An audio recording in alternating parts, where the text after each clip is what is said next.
থাকো। বাসা থেকে বাসা থাকোস মানে আমি 5টা দিন ধরে তোরে খুঁজতেছি।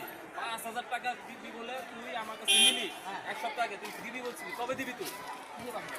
কিসে 5,000 টাকা মানে? এই বেটা এই 5,000 টাকা মানে কি? গুনে গুনে 500টা 10 টাকা নোট দিছি তোরে। 510 টাকা নাম দিছি। 500টা 10 টাকা নোট দিছি, 5,000 টাকা। 510 টাকা নিয়ে যাবি। তুই আমার টাকা দিবি না?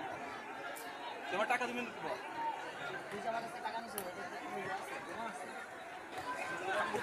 ফোন দিচ্ছি ও কি দেখো না ফোন দেখো না নাকি তারপরে বলছি যে আমি 5 দিনের ভিতর টাকা লাগবে আমার তুই টাকা কথা ছিল না।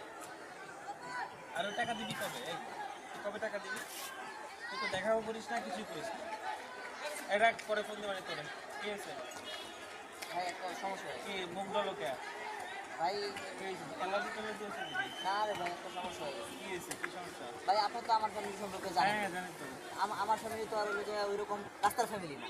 হ্যাঁ তো ঠিক আছে জানেন তো। ওই যে দীপ্ত আছে না? হ্যাঁ হ্যাঁ হ্যাঁ ওই যে লম্বা করে ছিল হ্যাঁ, লম্বা করে যে হ্যাঁ কি হয়েছে ওর দীপ্ত এসে আমার কাছে টাকা দিতেছে, কিসের টাকা ধার টাকা চাইতেছে। ও ধার নিয়েছিলি ও আমার কাছে ধার চাইতেছে। আচ্ছা আচ্ছা আমি কিছু যে আমার এখন টাকা নাই, এখন আমি ধার দিতে পারবো না। আমার এখন এখন আমার অন্য কাজ আছে, টাকা অন্য জায়গায় লাগবে। তুই তো আবার কয়েকদিন আগে বিয়ে হ্যাঁ, শাদী হ্যাঁ, করছিস হ্যাঁ, টাকা বুঝছি পয়সা তো। তো হ্যাঁ তারপর ওই এটা বুঝতে পারে ও কথা নাই বাতা নাই, গায়ে হাত তোলা শুরু হয়েছে। এটা কিন্তু কত কাজ করলো ভাই। তাই এখন আপনার এলাকা ছোট ভাই এলাকায় আমি আর কিছু কইটাই না, আমি কিন্তু আয় করছি। এখন এই যে যা করার ভাই আপনি করতে হবে। কারণ ভাই আপনার ও কিন্তু আপনার এলাকা ছোট ভাই, আমি কিন্তু আপনার এলাকা ছোট আইসি ভাই। মারামারি করছে না তোকে মানে বিষয়টা বুঝাইছে নাকি না ভাই বড় হচ্ছে যে ওই ভাই টাকা চাইছে, আমি বলছি, টাকা দিতে পারবো না, এই গায়ে হাত তোলা শুরু হয়েছে। এটা তো ভাই আচ্ছা ঠিক আছে তোর টেনশন